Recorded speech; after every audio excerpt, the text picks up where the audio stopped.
videoថ្ងៃនេះចេញមករៀបចំដាក់កៅហើយមានក្រូចឆ្មាដូចជា5ផ្លែហើយខ្ញី3ខាំហើយនឹងទឹកឃ្មុំចំនួន3កាំហ្នឹងហើយលាយជាមួយក្រូចឆ្មាហើយត្រាំក្នុងកៅនេះទុករយៈពេលមួយយប់ដើម្បីពេលព្រឹកយើងអាចយកមកឆុងជាមួយទឹកក្តៅហូបពេលព្រឹកដើម្បីសម្រួលសរសៃឈាមហើយណាមួយវាកាត់វាបញ្ចុះជាតិខ្លាញ់ហ្នឹងហើយតាមសរសៃឈាមហើយនឹងខ្លាញ់ក្បាលពោះស្រកលឿនមែនតើបងហើយបើសិនជាបងចង់ជូរបងកុំដាក់ទឹកឃ្មុំច្រើនពេកខ្ញុំចង់ឲ្យវាមានជាតិជូរអញ្ចឹងហើយខ្ញុំដាក់ទឹកឃ្មុំមកល្មមហ្នឹងហើយពេលព្រឹកឡើងវាចេញទឹកមកចាំយើងសកត់ជាតិក្រូចហើយនឹងខ្ញីដើម្បីឲ្យវាដល់ទឹកឃ្មុំ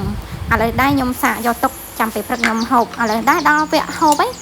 ហើយខ្ញុំដាក់5ស្លាបព្រាហើយដាក់5ស្លាបព្រានិយាយថាជូរអែមឆ្ងាញ់មែនតើបងប្អូនហើយយើងហូបពេលព្រឹកមុនអត់ទាន់ហូបបាយយើងហូបពេលព្រឹកពេលយើងងើបពីដេកមកយើងត្រូវហូបហ្មងហើយទឹកក្តៅអ៊ុនៗយ៉ាងថាឆ្ងាញ់ហើយសូម្បីតែប្តីខ្ញុំក៏គាត់ចូលចិត្តហូបដែរហើយមានរសជាតិជូរអែមឆ្ងាញ់ហើយប្តីខ្ញុំគេសួរថាដាក់យ៉ាងអត់ជូរទេខ្ញុំថាអត់ជូរទេឆ្ងាញ់ព្រោះខ្ញុំដាក់5ស្លាបព្រាបងប្អូនពេលយ៉ាងជូរអែមឆ្ងាញ់មែនតើហើយអត់មានធំខ្ញីទេបងប្អូន